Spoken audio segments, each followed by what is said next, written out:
Let's talk some toys in here. What's up, everyone? Today's the Man-Child. Alright, so today for review, going to take a look at the Masters of the Universe Origins Cartoon Collection Evil-Lyn figure. Part of the Wave 3 Cartoon Collection series. Other people online have her listed as part of the Wave 19 series. It's called her Cartoon Collection Evil-Lyn. So anyway, I had her in hand for a while. Looks good, you know, as far as the head sculpt, details, and design. Her skin has more of a yellowish tint in it. Sort of takes inspiration going back to the original vintage Evil-Lyn or the first release Origins Evil-Lyn with the yellow skin. Of course, I'll bring her in later and compare. But it does have a lighter tone mixed in it. And this is a trend with a lot of these cartoon collection figures. The skin tones are off a little bit. I don't know why they made that choice. But anyway, it's not terrible. I don't mind it. Just pointing that out.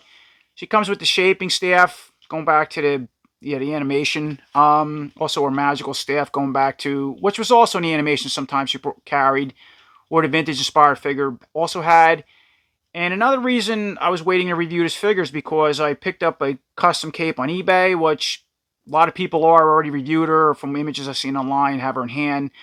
Yeah, she does not come with a cape, and that's a pretty iconic piece, I think, for this figure or character, going back to that cartoon. Really simple. It's just a cut piece of black material cloth with a wire in it. Sewed, I guess. Going to go around the back of her neck and pinch on. So, yeah, I want to wait to get this in hand and put it on this figure doing a review. Because Evil-Lyn needs a cape. It doesn't come with one. Anyway, she just comes on a typical cartoon style card with the exploding logo. Castle Grayskull in the background. She has in a cartoon collection sticker on the front.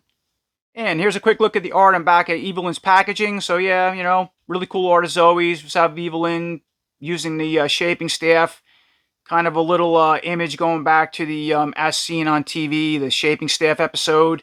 So if you're not familiar, most of these cartoon collection figures come with an accessory that you've seen on one of the episodes. In this case, the shaping staff.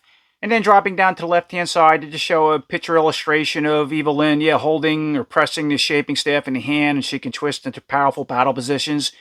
And it's interesting, too, that the skin tones in these illustrations look more accurate to the cartoon and the yellowish tint they put in the figure in the front of the card. And then moving over to the cross-sell, these are all 4 figures as part of this cartoon collection series. I'm just going to call it Wave 3, so we have Web Store, which I already reviewed. Now, of course, we're reviewing Evil-Lyn.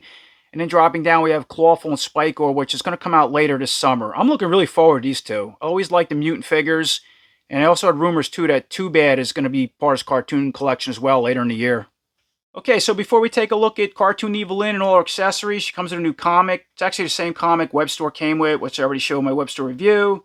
So maybe you've seen it, maybe you didn't. If not, it's called The Shape of Vengeance. All right, take a look at the cover and Web Store, Evil-Lyn, Skeletor, everything going on. So I'm going to flip through it. And if you haven't seen it before, you can just take a look at the images and try to pause and read the captions if you're interested. All right. So, hey, I just noticed you have the collectorship in the background, which I just reviewed that as well. Yeah, a lot of people didn't like it. Some people did. Yeah, it could have been a little bigger and better, you know. I know there was one or two 3D printed ones online. Somebody compared to that, and they look really awesome, but Mattel made one that size with that detail would be $80 to $100 like Snake Mountain, not 30 or 40.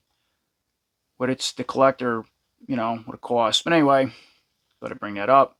So yeah, a lot of cool stuff going on here. This is that's the Grimelton. That was Web Store had that accessory. And you'll notice these comics don't, you know, they're not exactly accurate or trying to show what that Filmation episode showed. Marketing his accessories, kind of doing its own thing a little bit. So it's normal with this cartoon collection. With the next page. Skeletor's like a giant moth. The art's cool though. I like the style of the art in this for the cartoon collection figures.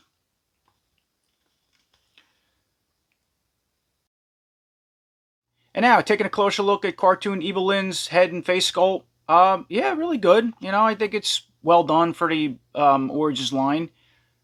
I like the way the eyes, you know, his face sculpted, paint in the eyes, brows on top, coloring on the lips. Of course, she has her iconic hood helmet, a raised helmet with the blaze on top. That's, yeah, done as, looks good as well. I like so the hood's black, obviously. We got 3 different tones going on. The raised piece is purple, the fin, and then you got the individual blue blades. Sculpt and paint it in the front, and if you turn it back around, it's just flat. Mine is a little warped, I think. I think it should be straight up like this. But yeah, it's pretty soft soft piece of plastic. So as far as the heads, the articulation, she can look left to right, look down about that far and all the way back. Now as far as this hood helmet, it actually looks like it's a separate piece, but pegged and glued on, I want to say. Let me see, turn it aside. You kind of just see the side profile, right? We already looked at the back. Now I'm going to remove the head for a second off the ball peg. And now here's a little closer look at that head off the ball peg. So, yeah, we already looked at the details, but if you notice, from what I see, this hood actually, you can peel back off the face. And if you look inside it, you can see how it's cut, the neck with the articulation, the ball peg insert goes for the neck. Its face is a separate piece, kind of like plugged into this hood helmet thing from what I see. Even up here too. Yeah, but I don't know if it's a full head or how deep this goes, but it's definitely pegged and glued in. So yeah, it is separate from what I can see. So putting the head back on, moving down to the buck and torso. Yeah, so she has her iconic armor on once again. Go back to what you see in the cartoon. The collar piece is all rubber. Actually, okay, this whole armor piece is rubber, and is it separate? Yeah, it's a separate piece, like Teela had. Huh, interesting. Or how Teela's removed. Of course, it's a different design. So it has 2 different tones. You can see the purplish color and the blue around the ram horns in the chest, but I got some slop up in here with the purple bleeding over. I mean, I can maybe clean up rum alcohol or something like that.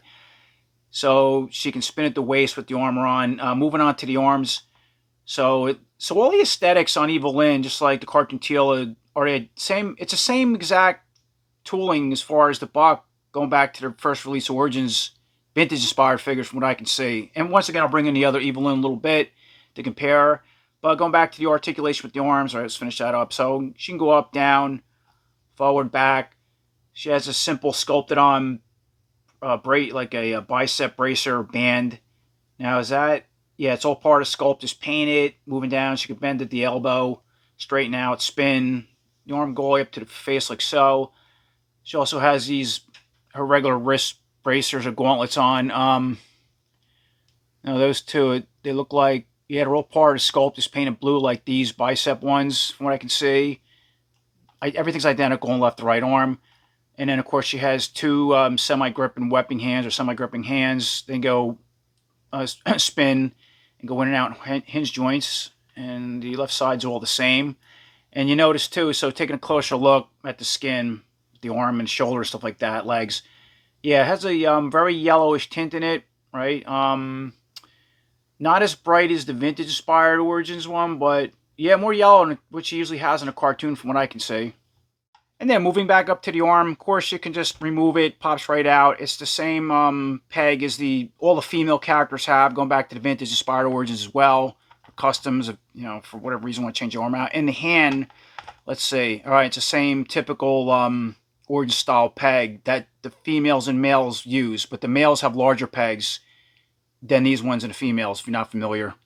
So, of course, putting the arm back on, let's move down, finish up the articulation. So we said she already can spin at the waist, can part at the waist, same peg as the other Origins females. Yeah, she's sporting that little armor shorts on the bottom, obviously painted to match the upper part of the armor. That's also, okay, so that's a really hard plastic where the top piece is rubber, which we'll remove that soon. As far as the legs, so it's the same identical legs as the vintage-inspired figures have as well. Again, like the rest of the aesthetics. So she can go all the way out with a split, do some high kicks as far as the articulation, kick forward, go back, bend at the knee, spin at the knee. The legs are all the same. This figure has really good articulation. Feels better than the vintage one. Wow. And then moving down, she has it's just regular, yeah, vintage-inspired Origins boots that both Evil-Lyn Teela sporting, but just cast in a regular purple color, flat purple color, and they can spin, of course, come off if you want them to, pop right off.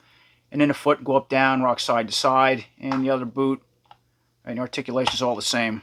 So moving back up to her top armor piece. Let's see how that comes off the body. So it looks like we got to remove maybe one of the arms like this. The waist, I think, is going to come apart. And you can see, so she has a little piece back here that's going to, looks like, flip right off. And, okay, we got to move the head as well. And then with the head removed, this piece is going to come right off.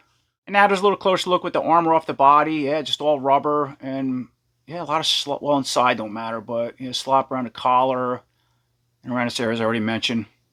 And now, once again, here's a quick look with Evil-Lyn all put back together and this upper armor piece removed. And, yeah, they just painted the skin with a purple piece of strapless bathing suit, I'm going to call it. And that's pretty much it.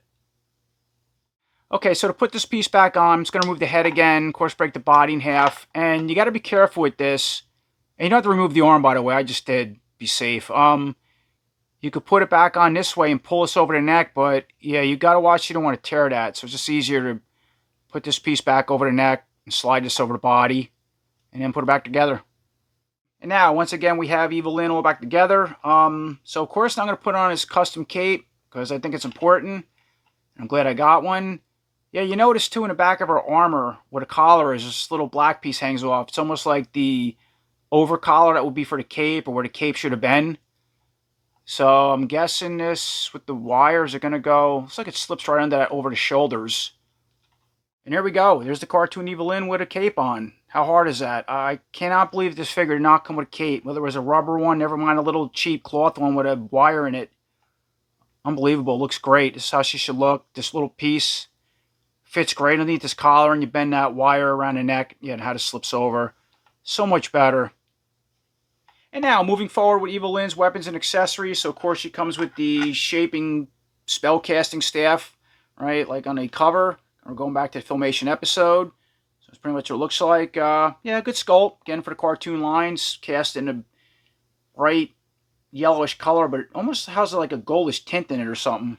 And then, of course, it comes with that vintage-inspired short magical staff with the crystal orb inside it. Yeah, it just has two different shades of paint. You can see like a metallic bluish color on the handle, and then the inner orb is... It's not translucent, just painted. It looks like just black or something like that from what I can see in my light. And of course, I'm just going to set Evil-Lyn up with her weapons. So I'm just going to put this shaping staff, put it right hand for now, and let's see how it grips it. Now, she's holding it okay. Yeah, these fingers on some of these figures are terrible, but not bad on this one. And then I'll also put her other spell casting staff in just the left hand for now. And now, here's a quick look with Evil-Lyn all armed up with both staffs. I mean, I don't know if she would carry both at the same time, but yeah, it looks cool. And again, that cape, even though it didn't come with her, yeah, that's really a must-have with this figure. Okay, so moving forward with a couple of comparisons. Yeah, not really much we can do with her. It's just kind of her own design, color, armor, you know, that sort of things. No point switching heads between these two different figures. And so yeah, obviously this is our cartoon Evil-Lyn next to the vintage-inspired first release or second release, excuse me, because this one has a corrected knees, as mentioned. It's kind of rare. That's those two together. So, yeah, obviously they're two different, you know, everything on her sculpted where this rubber piece we know can come off. But as far as the leg aesthetics, going back to that, just to make sure I'm not incorrect, yeah, everything's the same. Even the boots, the legs, the arms, and the torsos, and the ball pegs are the same too. And then you can see the staff, you know, her vintage-inspired staff, a little bit longer than this one, but this is a different sculpt and design, color. Looks better than this. But that's it. It's pretty much those two together. And, yeah, you can't... Yeah, just skin colors are so different. Now, moving on with a couple more comparisons. So, yeah, obviously I put our Evil-Lyn all back together again. Here's a quick comparison between Cartoon Evil-Lyn and Cartoon Teela. So that's those two together. That's the only two cartoon-inspired females we have in a line at this point. And I got a feeling I'm going to say She-Ra might be next, as I heard rumors that the Princess of Power is coming to this cartoon collection at some point. So they both look good, you know, for what they did. So for one last comparison, and to finish the video up, here's a quick look at all the current villains out as part of this cartoon collection. So yeah, we have Skeletor, Beastman, Merman, Webster, Trapjaw, and now the new Evil-Lyn. We know Clawful and Spike Horse coming. There's rumors of Triclops and Too Bad coming later this year, and I'm sure more cartoon figures will follow. Aside that, you know, I think she came out really good. I really like the head and face sculpt, just like they did with the Teela. You know, you got this rubber piece of armor, which is removable. Not that I'm going to remove it, but it is. Yeah, I don't like this purplish stuff, this paint over the blue. I'm going to try to remove that with maybe a Q-tip and some rubbing alcohol. The skin color is very yellow. Doesn't bother me, but maybe some people it will who want it to look like the animation. Again, I don't know why they're choosing why some of the colors are off in all these figures. The cartoon collection, they are off a bit, but it is what it is. I like the shaping staff, her iconic, magic staff they give her. My biggest gripe, to me personally, is not having a cape. Now, obviously, I got a custom cape. It looks great, works perfect the way it locks around a collar. So you can go get them on eBay or make something if you want.